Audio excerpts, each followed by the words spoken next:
Alors Bastian, salut, ravi de te rencontrer. Bonjour. Donc tu es ici pour cette 19e édition du NIF. On va te laisser te présenter un tout petit peu. Dis-nous qui tu es. Qui suis-je? C'est une question que je me pose depuis 43 ans. Dès ma naissance, en fait, à Düsseldorf, en Allemagne, de parents flamands. Ensuite, je suis passé par la France. Et par rapport au NIF, tu veux dire, en fait, qui suis-je? De manière générale. Oui, en général, alors à la base, en fait, je me prétends spécialiste du cinéma asiatique, mais j'apprends encore des choses chaque année. En fait, je vis ma passion du cinéma asiatique. J'écris des articles, j'ai fait des bouquins, j'ai fait un documentaire, et par rapport au NIF, je suis consultant à l'année par rapport à tout ce qui a trait au film asiatique. Et pendant le NIF, j'introduis de manière plus ou moins sérieuse le film, je les accompagne, je donne parfois quelques clés utiles afin d'appréhender le film. Comment est-ce que tu es arrivé déjà dans le milieu du cinéma et puis par rapport à l'Asie en fait comment est-ce que tu as acquis tes connaissances en résumé? Alors je vais essayer de faire bref, mais ça va être très compliqué. J'avais un père très absent en fait durant ma naissance. Il parcourait le monde, il ramenait toujours les dernières technologies.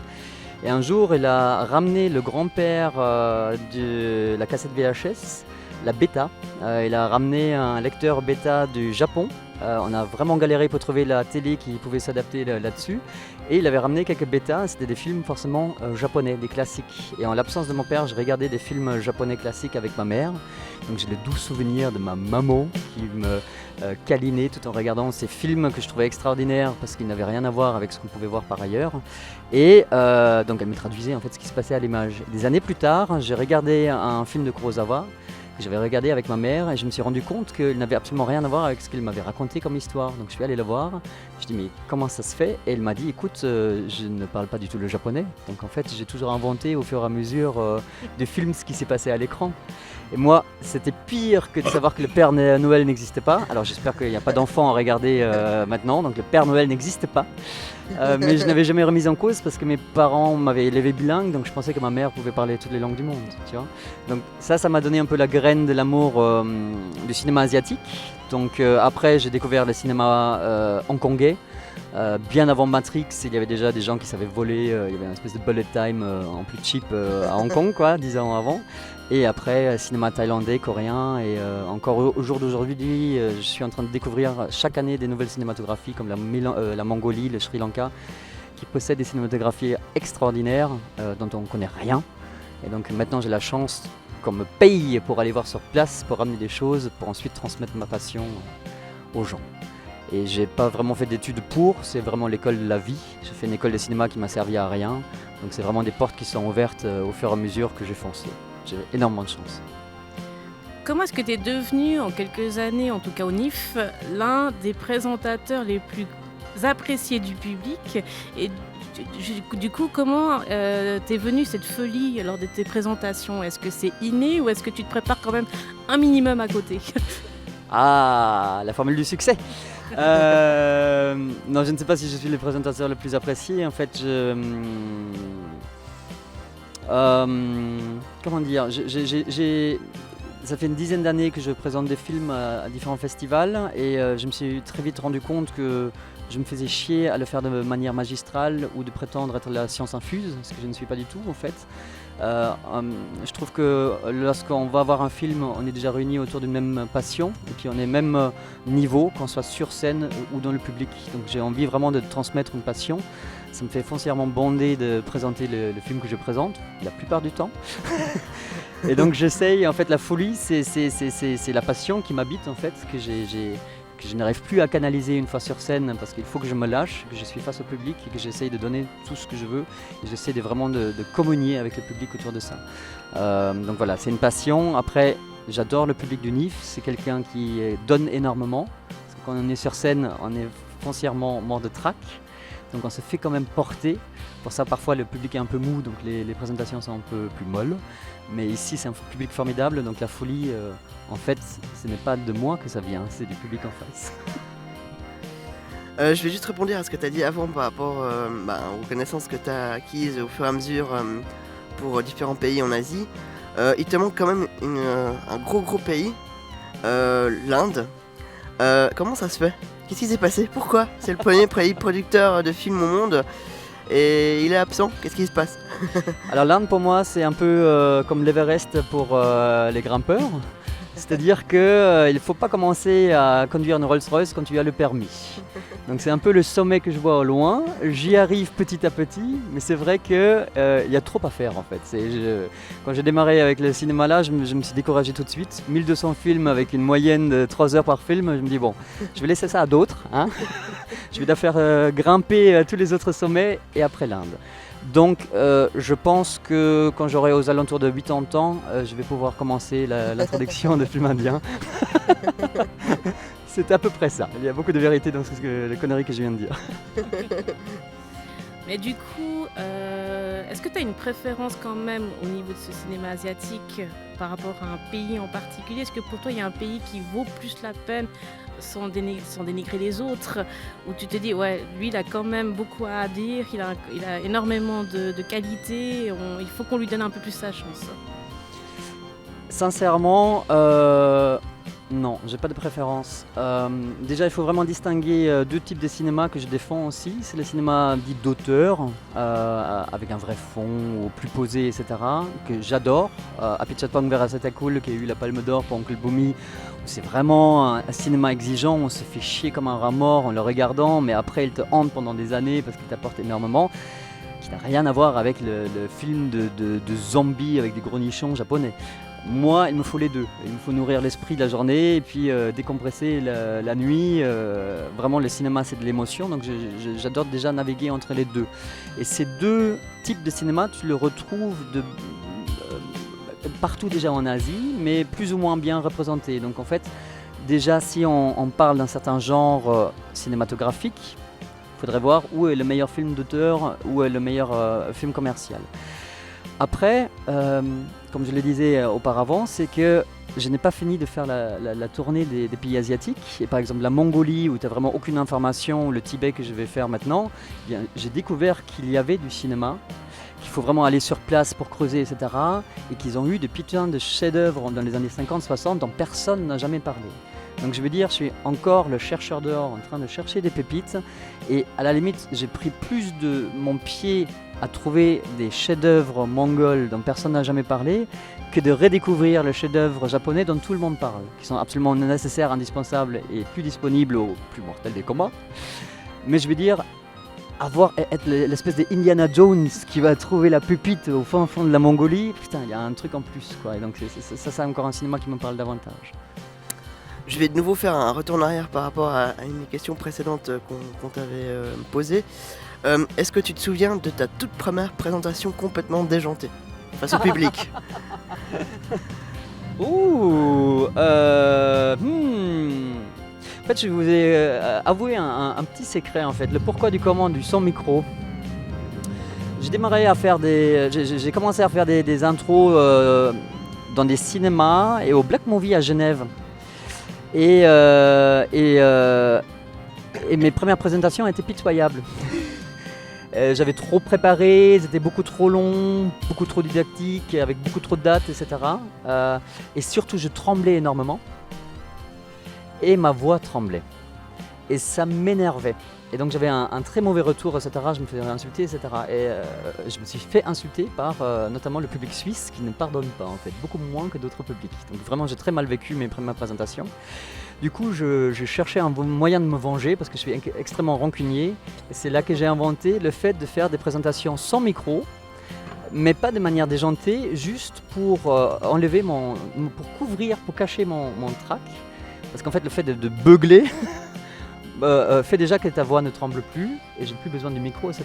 Donc j'ai pris en assurance, d'abord par la forme et après par le fond. Donc voilà, et pour moi c'était en fait le truc le plus délirant, en fait, beugler sur des gens en défendant du cinéma d'auteur. Je pense que j'ai jamais fait plus déliré que ça. Et après effectivement, c'est au NIF où j'ai osé de plus en plus, parce qu'il y avait des films pour, le public pour, etc. Mais je ne saurais plus te dire laquelle était la présentation que je trouve la plus délirante, quoi. Pas ma première. Voilà. Et il y en aura toujours des plus délirantes à venir, donc... On espère. Du coup, donc tu as dit que tu étais devenu consultant pour le NIF. Comment est-ce que tu arrives à proposer les films et à faire en sorte qu'ils puissent être quand même distribués pour il y en a très peu qui sont distribués, soyons honnêtes, en Suisse. Hein. Mais comment tu arrives justement à trouver, je ne sais pas comment ça fonctionne en fait, pour qu'un film puisse être distribué pendant un festival en fait. Oui, effectivement, la solution de facilité, c'est de distribuer des films, de montrer des films qui sont distribués ou qui seront distribués par un distributeur suisse. C'est-à-dire que le distributeur suisse te remet tout clé en main, la copie du film avec les sous-titres français, anglais, allemand, peu importe, etc., prête à être diffusée. Après, c'est juste une question de pognon, combien va coûter la diffusion, est-ce qu'on peut se l'offrir ? Mais ça, c'est effectivement, comme tu disais, des films assez rares en fait. La plupart, il faut vraiment les chercher. Alors déjà, à la base, le NIF a une telle notoriété maintenant qu'il voit des centaines et des centaines de films, notamment asiatiques. Donc on les envoie, ils vont dans d'autres festivals, notamment le festival de Cannes, dans des marchés de films. Ils voient des films, après ils négocient avec les ayants droit. Et après, il reste encore la traduction à faire. Donc il y a un peu d'argent à payer par rapport aux droits de diffusion, mais aussi le côté technique à payer, donc ça revient quand même assez cher. Moi, ma plus-value par rapport à une équipe de NIF, c'est de dégoter un peu plus les diamants bruts, c'est-à-dire qu'eux ils vont être au courant de tout ce qui sort au Japon, à Hong Kong, en Corée du Sud, parce que c'est très communément accessible par le biais du net, par les professionnels. Moi, je vais apporter des films plus rares, Vietnam, Malaisie, Mongolie, encore une fois, en disant regardez si ça vous plaît. Sachant que plus le pays est méconnu, plus difficile est d'avoir accès à ces copies parce que la plupart du temps, ils n'ont pas du tout l'expérience d'exporter le film. Donc ils ne vont pas donner le bon format, ils ne comprennent pas pourquoi on a besoin des timecodes, donc des codage du temps pour incruster les sous-titres, etc. Donc il y a cette difficulté-là aussi à surmonter en plus. Alors justement, à propos de difficultés, quelle a été ta plus grande difficulté pour avoir la possibilité de diffuser un film asiatique, que ce soit au NIF ou dans un autre festival en fait? Là encore, en fait, j'ai pas fini d'apprendre. Chaque année, j'apprends surtout les différences culturelles. Parce que nous, on est habitués, on est extrêmement gâtés, pourris, en sachant faire. Et je me heurte encore une fois à la méconnaissance d'une part, les gens en face qui ne savent pas faire, et après les différences culturelles, c'est-à-dire qu'un Indien va tout faire à la dernière seconde, c'est extrêmement pénible, tu peux jamais être assuré. Un Chinois va te dire oui, oui, oui, oui, mais en fait ça veut dire non, non, non, non, non, donc il faut le déchiffrer dans comment il t'annonce les choses. Les Indonésiens, ils sont entre les deux, enfin. Donc chaque pays a ses propres codes qu'il faut vraiment décoder. Et au fur et à mesure que j'avance, encore une fois les Mongols aussi avaient toute une autre mentalité avec auquel il faut s'habituer. Après, parmi les plus grandes difficultés en ce moment, sincèrement, c'est dans des films... pas des films, c'est dans des pays cinématographiques reconnus. La Corée du Sud, par exemple, demande de plus en plus d'argent. Les droits de diffusion deviennent de plus en plus chers parce qu'ils savent qu'il y a un engouement. Donc c'est très difficile, en fait, c'est des vrais bras de fer pour avoir certains films, ce qui est totalement délirant. Ou l'autre chose, c'est Wong Kar-wai, par exemple. Si tu veux faire une rétrospective de Wong Kar-wai, eh bien, très souvent, en fait, les copies 35 mm qui existaient de ces films ont été brûlées pour faire place dans le dépôt, pour rogner sous les coups, etc. Et le DCP nouveau n'existe pas encore. Donc tu demandes à montrer In the Mood for Love ou Chungking Express, et en fait, il n'existe plus aucun support physique pour permettre la diffusion. Ce qui est totalement dingue à une ère de technologie où normalement on dit que les films sont le plus facilement diffusables. Donc ça, c'est une donnée qui est totalement nouvelle et à laquelle on ne s'attendait pas. Donc du coup, effectivement, tu l'as dit, hein, il y a énormément de difficultés à faire venir un film, de par, comme tu l'as dit, méconnaissance culturelle, incompréhension culturelle entre les différents pays.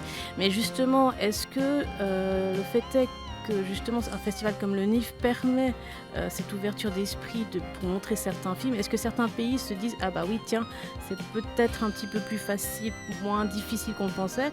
Ou est-ce que tu penses qu'il y a encore beaucoup de travail à faire et qu'il y a quand même certains pays comme la Mongolie notamment ou la Birmanie où on sait que c'est très restreint au niveau cinéma, où on aura encore un peu de peine à trouver des films de leur part?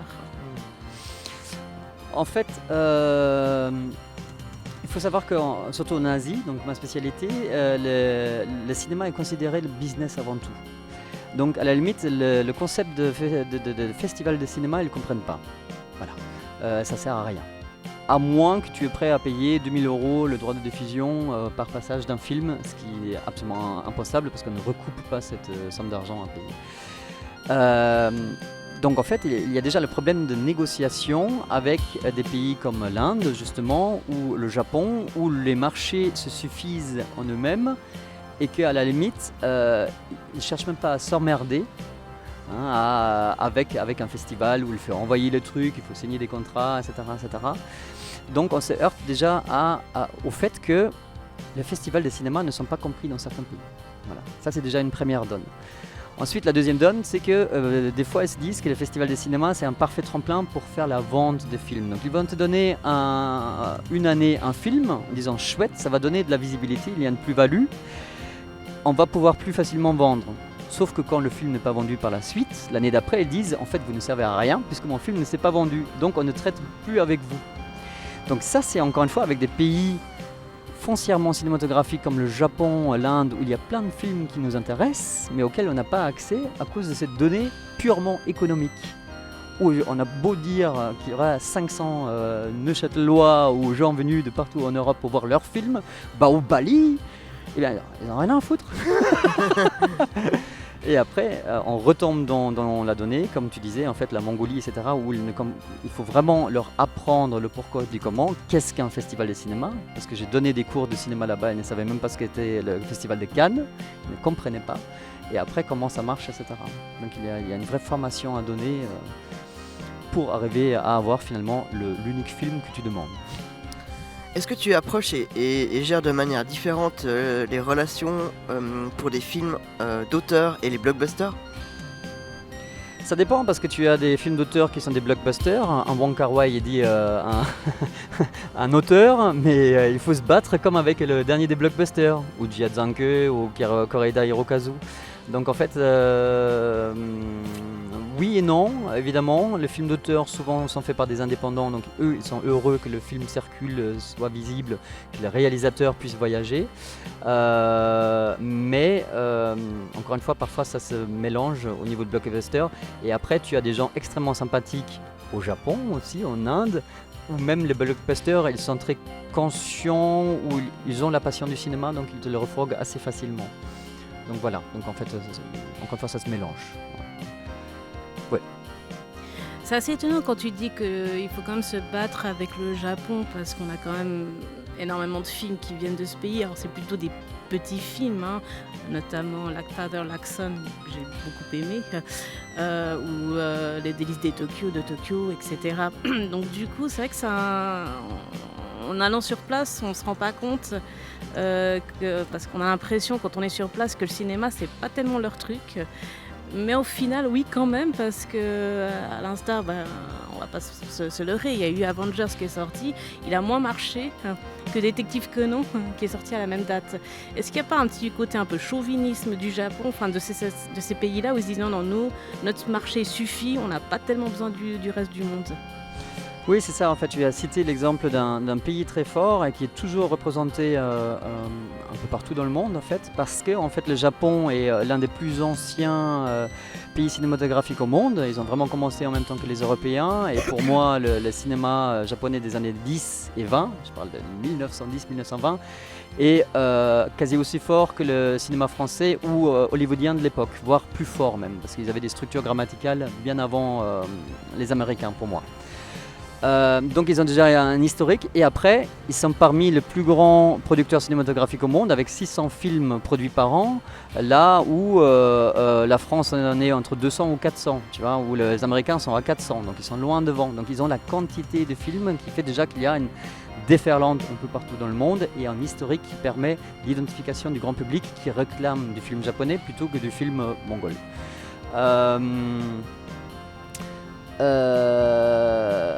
Après, c'est comme je disais, en fait, un marché qui se suffit en lui-même. En fait, ils recoupent la plupart des coûts de production de leurs films, donc ils n'ont pas besoin de l'extérieur. Les Japonais sont assez nationalistes, historiquement parlant, donc ils sont plutôt repliés sur eux que donnants.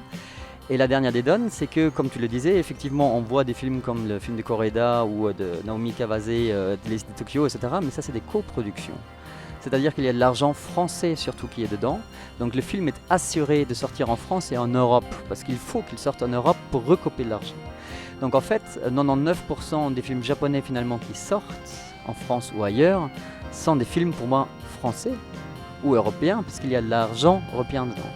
Et un Délices de Tokyo n'a pas du tout marché au Japon, par exemple. Les Japonais ne le définissent pas comme un film japonais parce qu'ils ne leur parlent pas. Ils disent ça c'est du cinéma fait pour les occidentaux, exotique, avec le plan du soleil qui traverse les fleurs en Cérésie, etc., qui nous parle nous pas du tout. Avec le truc larmoyant, avec l'île exotique que nous on n'irait jamais voir parce que, encore une fois, c'est fait pour les Français, pour les Suisses, etc., et ne nous parle pas. Le Marvel, c'est extrêmement intéressant parce que, en fait, il y a encore ce sentiment anti-américain qui persiste depuis la défaite de la Seconde Guerre mondiale. Ça implique aussi qu'il y a eu autant de produits américains déferlés qu'à être bloqués et que la culture Marvel et super-héros ne s'est jamais vraiment imposée au Japon, contrairement à d'autres pays dans le monde, et qu'ils ont leurs propres super-héros eux-mêmes, tout ce qui est manga, animé, ils ont une vraie culture, ils n'ont pas besoin de la culture américaine.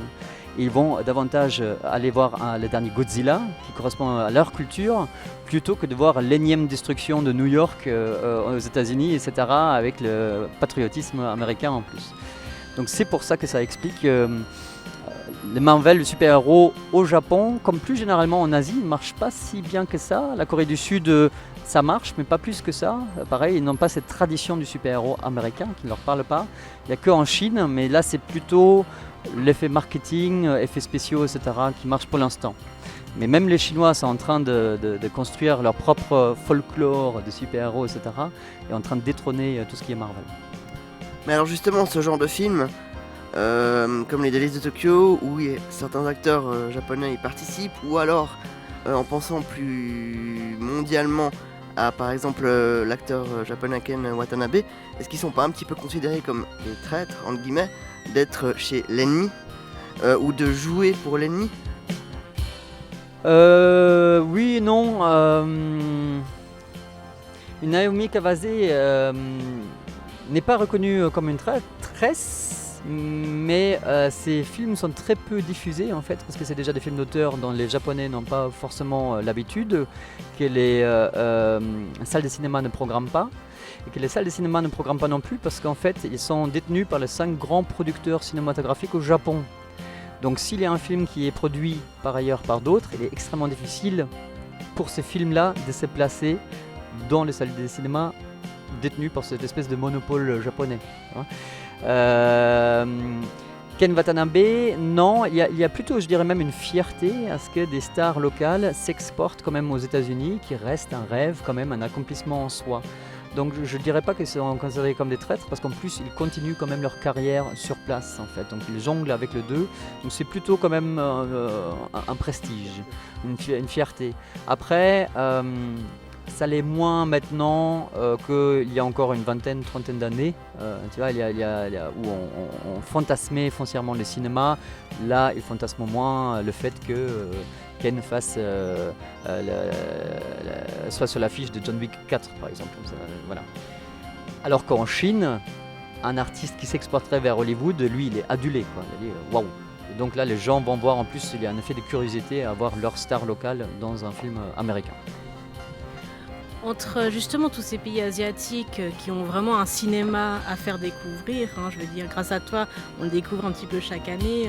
Cette année, il y a eu The Pool, qui est un film thaïlandais, où on sent qu'ils ne sont pas encore tout à fait maîtres dans les effets spéciaux, mais ils ont quand même ce savoir-faire.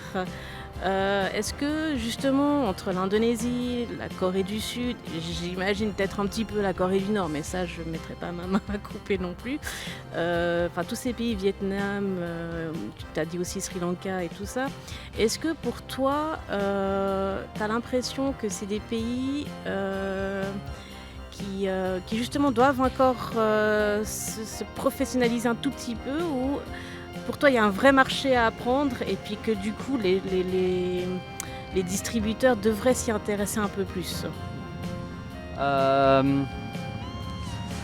Un petit commentaire que j'aime toujours bien faire, c'est que en fait on réduit très souvent l'Asie à l'Asie du Sud-Est, donc la Chine, Hong Kong, Corée du Sud, Thaïlande, Vietnam, Cambodge.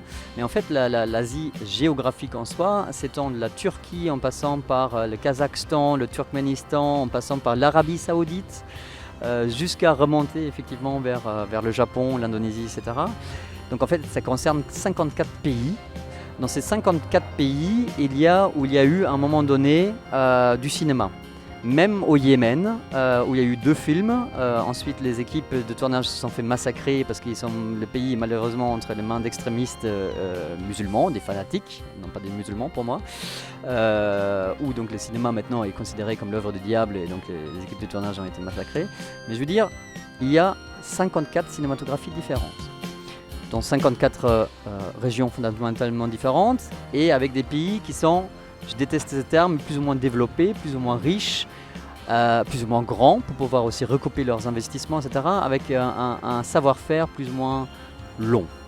Encore une fois, tu ne peux pas comparer le cinéma, on va dire, de l'extrême Yémen avec le cinéma japonais. C'est impossible. Donc vraiment, il faudrait maintenant en discuter au cas par cas pendant des jours, qui fait quoi, à quel moment, etc. Mais la seule chose qui importe, selon moi, c'est d'avoir effectivement des éclaireurs, des points relais, comme moi je peux l'être, ou bien d'autres gens, qui vont sur place et qui ramènent des choses. Parce que la finalité, selon moi, est quand même à ce qu'on ouvre les esprits à d'autres choses, qu'on montre d'autres cultures qui peuvent se recouper avec nos propres thématiques. Roméo et Juliette, tu le retrouveras partout dans le monde, ou qui soient foncièrement différentes pour justement nous pousser à réfléchir les choses différemment. Ça, pour moi, c'est vraiment la finalité de ce que je défends. Malheureusement, il y a une réalité commerciale et économique derrière, c'est-à-dire que ça coûte de l'argent d'aller dans ce pays pour ramener, etc. Et un IF ne fait pas d'argent à m'envoyer dans ce pays juste pour montrer un film, tu vois. Donc il faut trouver la balance en fait entre ce qui sort, ce qui est accessible et ce que moi je peux ramener en vivant ma passion, en allant dans un pays pour plusieurs festivals, en disant voilà, il y a tel film d'auteur, tel film commercial. Et la dernière des choses, effectivement, The Pool n'a pas le même budget pour les effets spéciaux que les Américains, mais ils ne jouent pas du tout dans la même ligue, ils n'ont pas les moyens, ils n'ont pas le savoir-faire, mais surtout pas les moyens. Mais en même temps, à un moment donné, on s'en fout en fait. C'est-à-dire qu'on oublie, on voit que c'est cheap, mais ces putains de crocos dans cette putain de piscine abandonnée, ils donnent quand même des frissons, même si les écailles sont mal tracées ou pas. Le truc marche, et c'est ça la magie du cinéma. Même les effets de Méliès marchent encore au jour d'aujourd'hui, on y croit qu'ils soient allés sur la ligne, selon moi. Il faut juste te porter un petit peu, te laisser porter. Alors j'ai une dernière question pour terminer cette première partie. Un défi si tu acceptes, parce que comme tu l'as dit au début, eh bien, face au public sur scène, t'es sans micro et tu beugles. Donc là en fait, est-ce que tu accepterais de murmurer en ayant le micro et de présenter rapidement un petit film? À murmurer dans le micro en présentant n'importe quel film? Ce qui te... Voilà, exactement, ouais. Un récent ou un ancien, ce que tu as envie de présenter. Et je m'adresse à qui en particulier? Face à la caméra, voilà, exactement pour cette partie-là. Mon Dieu.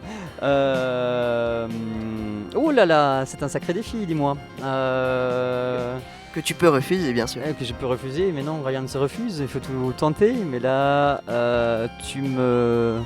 On va dire un film que le public du NIF a adoré, grâce à toi d'ailleurs, et le cri d'ailleurs à chaque séance, Baoubali.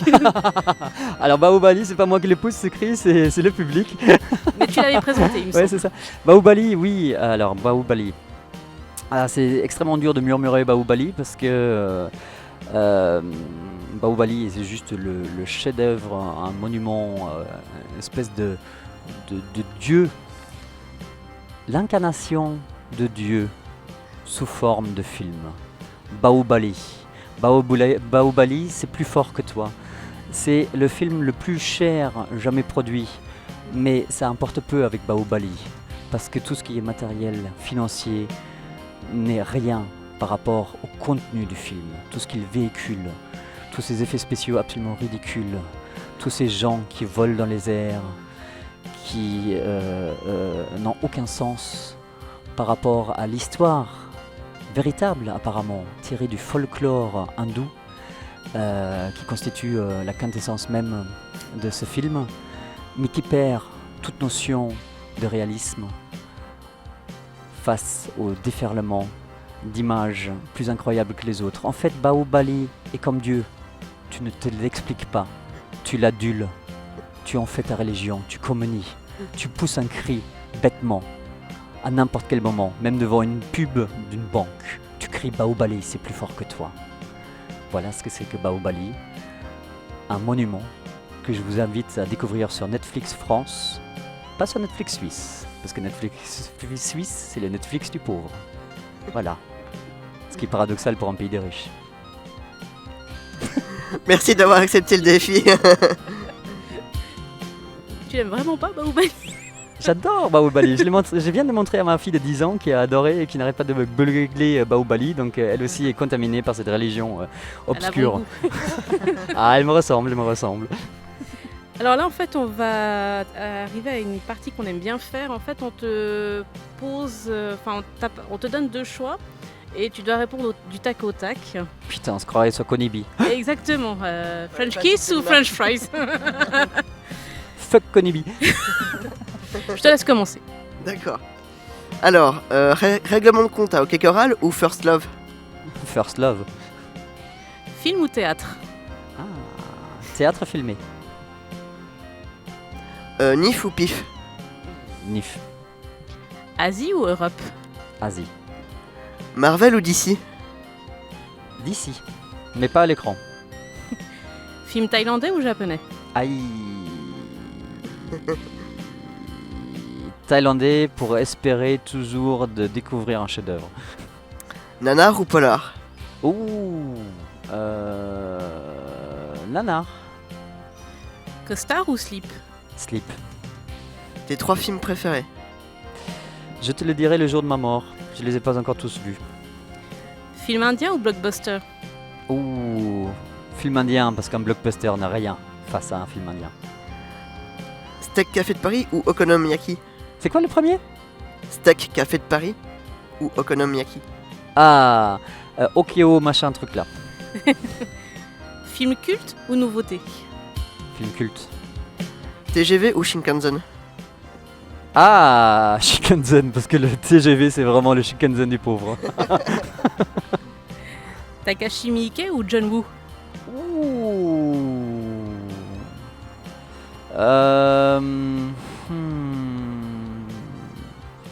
Mickey parce que c'est le seul qui me fait encore bonder entre les deux. Et pour finir, Nicky Larson ou Astérix? Astérix.